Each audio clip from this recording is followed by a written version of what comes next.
अश्विनी का कहना है कि कभी कभी ऐसा हो जाता है कि समस्या इतना बड़ा रूप ले लेती है कि बड़ा तनाव हो जाता है। उससे बाहर कैसे निकालें अपने आप को? अश्विनी, दो विकल्प दे रहा हूँ।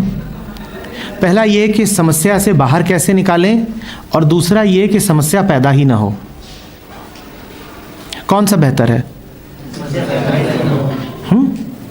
तो उसी की बात करूं पहले, फिर दूसरे पे भी आ जाएंगे। क्यों आते हो तनाव में? क्यों उठता है डर? कभी गौर किया है? तनाव की, डर की प्रक्रिया को समझा है?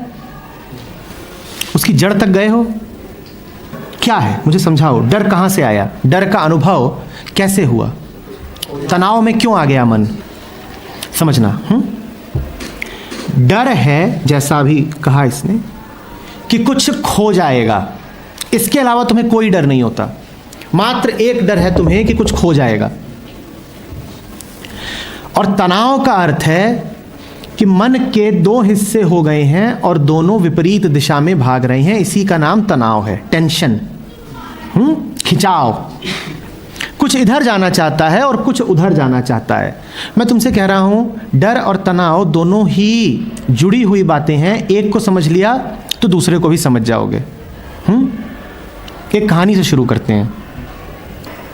एक राजा था, बहादुर, निडर बादशाह, मस्त रहता था अपने आप में। खूब उसके यार दोस्त, सबसे उसका प्रेम। अड़ोसी पड़ोसी राज्य उससे जलते थे। अक्सर जो लोग मस्त रहते हैं उनसे जलने वाले बहुत पैदा हो जाते हैं, क्योंकि चाहते वो भी यही हैं कि हम भी काश ऐसा मस्त रह पाते, पर वो मस्ती उनको उपलब्ध नहीं होती तो जलन का रूप ले लेती है। तो जलने वाले पैदा हो गए। उन्होंने बड़ी कोशिश की कि इसको हरा दें, इसका राज्य हड़प लें, इसकी मौज पे कोई फर्क आ जाए, पर वो उसका कुछ बिगाड़ नहीं पाए। अक्सर तो लड़ाइयों में हारता ही नहीं, और जब कभी हार भी जाता तो ये पाया जाता कि इसकी मौज पर तो अभी भी कोई अंतर नहीं पड़ा है। ये हार गया, इसके राज्य का नुकसान हो गया, इसकी सेना का नुकसान हो गया, रुपए पैसे का नुकसान हो गया, पर फिर भी इसकी मौज पे कोई अंतर नहीं पड़ा है। तो लोग बड़े परेशान कि कुछ भी हम कर ले रहे हैं, ये मस्ती है। तो उन्होंने एक आखिरी चाल चली। उन्होंने एक जादूगर को बुलाया और जादूगर से कहा कि चलो कुछ करो। जादू करने का बड़ा आसान है। ये पानी है, ये उसको पिला दीजिएगा, और पिलाते ही वो भूल जाएगा कि वो राजा है। राजा होते हुए भी भूल जाएगा वो राजा है। उसे लगने लगेगा कि वो भिखारी है। यही किया गया, उसको वो पानी पिला दिया गया। और जो काम दुनिया की तमाम लड़ाइयां नहीं कर पाई थीं, बड़े बड़े बलों का इस्तेमाल नहीं कर पाया था, वो काम उस पानी ने कर दिया। उस राजा की मौत चली गई, उसकी मस्ती खो गई।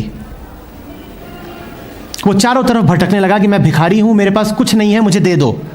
वो आदमी जिसका जब सब कुछ खो जाता था तब भी उसकी मस्ती कायम रहती थी, अब उसके पास सब कुछ होते हुए भी उसकी मौत चली गई।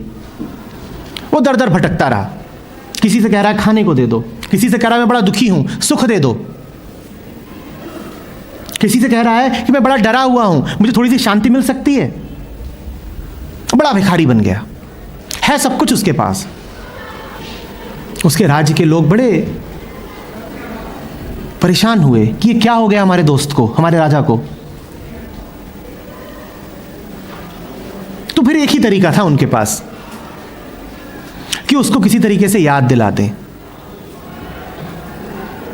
याद दिलाने में बड़ा समय लगा। तब तक राजा ने, जो कि अब भिखारी था, नए संबंध बना लिए। वो इधर उधर की दुकानों के सामने बैठने लगा कि भाई 2-4 रोटी बचती हो तो मेरी ओर फेंक दिया करो। उसने भीख मांग करके कपड़े ले लिए थे, उसने उन कपड़ों को धारण करना शुरू कर दिया। उसने एक टूटा फूटा कटोरा हाथ में ले लिया कि इसमें मुझे कुछ मिल जाएगा। वो जिससे ही मिलता उससे उसका संबंध गुलाम का रहता।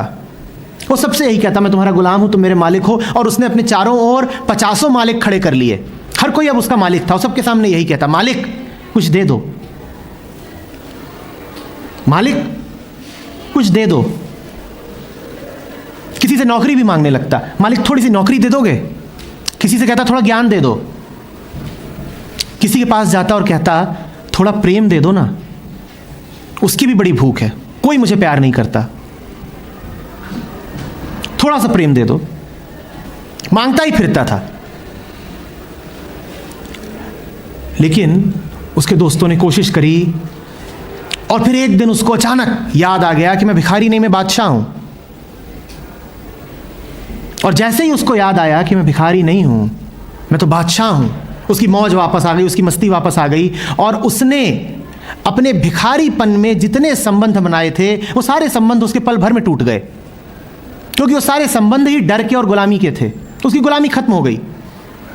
उसने कहा कोई मेरा मालिक नहीं, हाँ दोस्ती का और प्रेम का संबंध बनाना है तो आओ, स्वागत है, पर ये पुराना जो मैंने पूरा अपना संसार रच रखा है, इस संसार की कोई कीमत नहीं, क्योंकि इस संसार में मेरे सारे रिश्ते गुलामी के हैं। मैंने अगर प्रेम भी माया पाया है तो भीख में पाया है, मौज में नहीं पाया अपनी। वो राजा तुम हो जो बादशाह होते हुए भी बिल्कुल भूल गए हो कि तुम बादशाह हो। तुम अपने आप को बिल्कुल भिखारी मान के बैठे हो और डरते रहते हो कि आज भी कुछ और मिलेगा कि नहीं। डर, भिखारी सदा डरा रहेगा, क्योंकि उसके इतने मालिक हैं ना, और उसके भीतर हमेशा अपूर्णता का भाव है कि मेरे हाथ खाली हैं, मुझे जो मिलना है बाहर से मिलना है। वो हमेशा डरा डरा ही घूमेगा।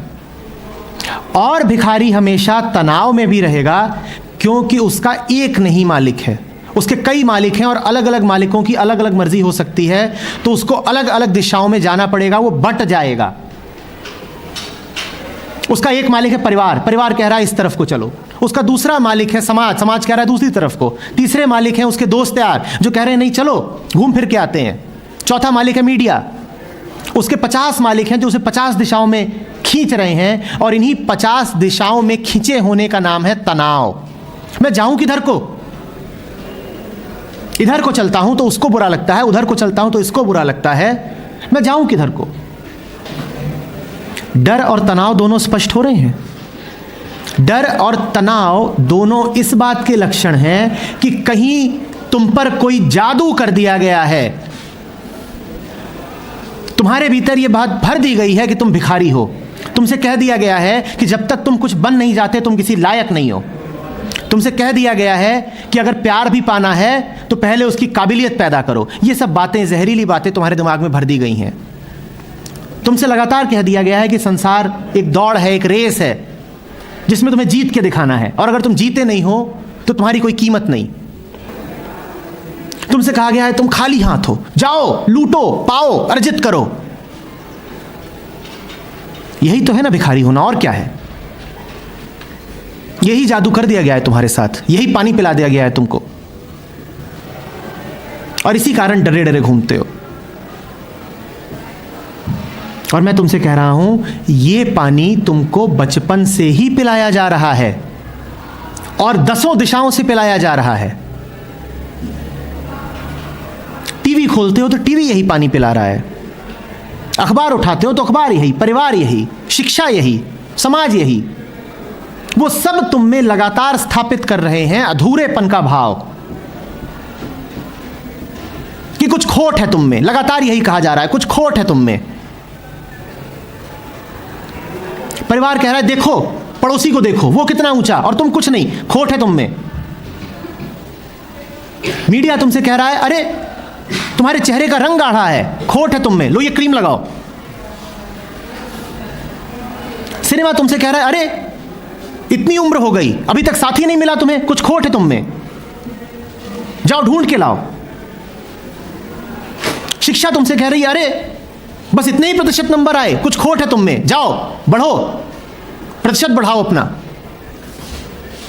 हर ओर से संदेश तुम्हें लगातार यही दिया गया है कि तुम नाकाफी हो, यही वो पानी है जो तुम पी रहे हो, और तुमने इस पानी को ही अमृत मान रखा है। तुम सोचते हो कि वो लोग तुम्हारे हितैषी हैं जो तुमसे कहते हैं कि कुछ बन के दिखाओ। ना, वो तुम्हारे सबसे बड़े दुश्मन हैं, क्योंकि बन के दिखाओ में ये भाव पहले आता है कि मैं अभी कुछ नहीं हूं।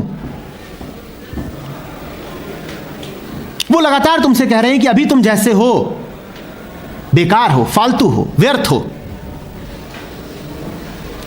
वो तुमसे कह रहे हैं भविष्य सुनहरा हो, पर भविष्य आता कब है? जीते तुम सदा वर्तमान में हो, भविष्य आता कब है? लेकिन चारों ओर तुम्हारे जादूगर ही जादूगर बैठे हैं। वहां तो एक था, तो है ना कि बस एक ही उल्लू काफी था बर्बाद गुलिस्तां करने को। हर शाख पे उल्लू बैठा है, अंजामे गुलिस्तां क्या होगा। वहां तो एक जादूगर था, यहां तो चारों तरफ जादूगर ही जादूगर हैं जो तुम्हें लगातार यही एहसास करा रहे हैं कि आ गया भिखारी। हर शाख पे उल्लू बैठा है, अंजामे गुलिस्तां क्या होगा। वो उजड़ ही जाएगा गुलिस्तां, जैसे तुम उजड़े हुए हो कि डर, तनाव, आक्रांत हो, जैसे कोई हमला किए दे रहा है तुम में। आंखों में कोई आनंद नहीं, जीवन में प्रेम नहीं, बस एक दहशत की छाया है।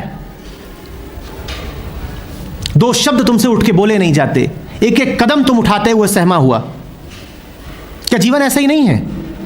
मन में हमेशा विचार यही चलता रहता है कि मेरा कुछ बिगड़ सकता है। इस कारण फिर तुम गणित बिठाते हो, तिकड़मे लगाते हो, चतुराई दिखाते हो। ये सब भिखारी होने के लक्षण हैं, चालबाजियां, कि मेरा कुछ बिगड़ जाएगा, उसमें कोई कमी है, कोई दिक्कत है। फिर तुम बड़ी चालें चलते हो, तरकीबें लगाते हो। तुम कहते हो मैं अच्छे कपड़े पहन लूं, शायद इससे मेरा भिखारी होना ना दिखे। फिर तुम कहते हो मेरी भाषा अच्छी हो जाए, शायद इससे बात छुप जाए कि मैं भिखारी हूं। फिर तुम कहते हो मैं 10-12 डिग्रियां अर्जित कर लूं, फिर कोई कह नहीं पाएगा मैं भिखारी हूं। पर यह सब कुछ करने के पीछे भाव यही है कि हूं तो मैं भिखारी ही, भिखारी हूं जिसे इस बात को छुपाना है कि वो भिखारी है। छुपाने की कोशिश यही बताती है कि तुम मान चुके हो कि तुम, अन्यथा तुम छुपाने की कोशिश क्यों करते? जो मानेगा कि उसमें कोई कमी है वही तो उस कमी को छुपाएगा ना।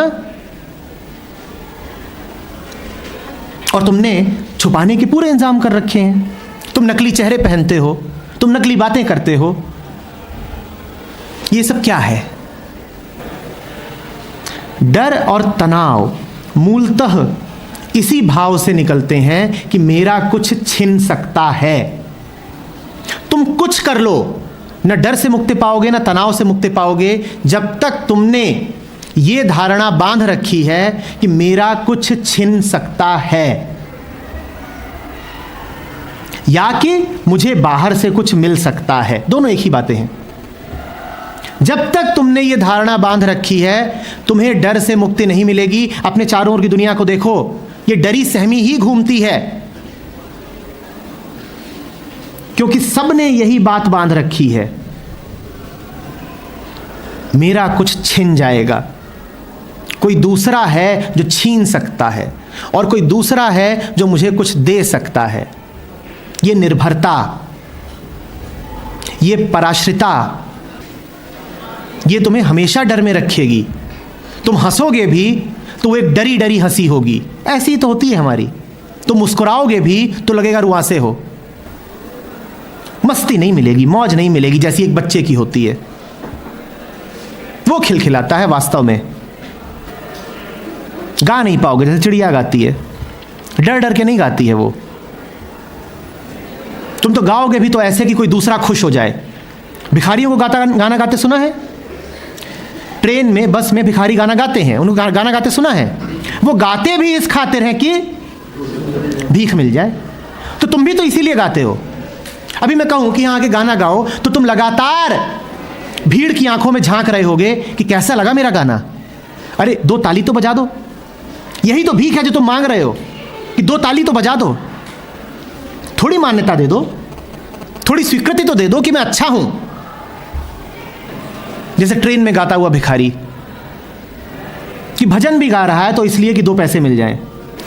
जो करो मौज में करो, सदा अपने आप को यही बताओ मेरा कुछ बिगड़ नहीं सकता, मैं लाख गिरूं तो मेरा कुछ नहीं बिगड़ सकता, लाख असफलताएं मिले तो भी मैं पूरा हूं, मेरी कोशिशें लाख व्यर्थ गईं तो भी मैं छोटा नहीं हो गया, मेरे अतीत में कुछ विशेष नहीं है तो भी मैं चमकता हीरा ही हूं। जब इस भाव में जियोगे तब न डर रहेगा न तनाव।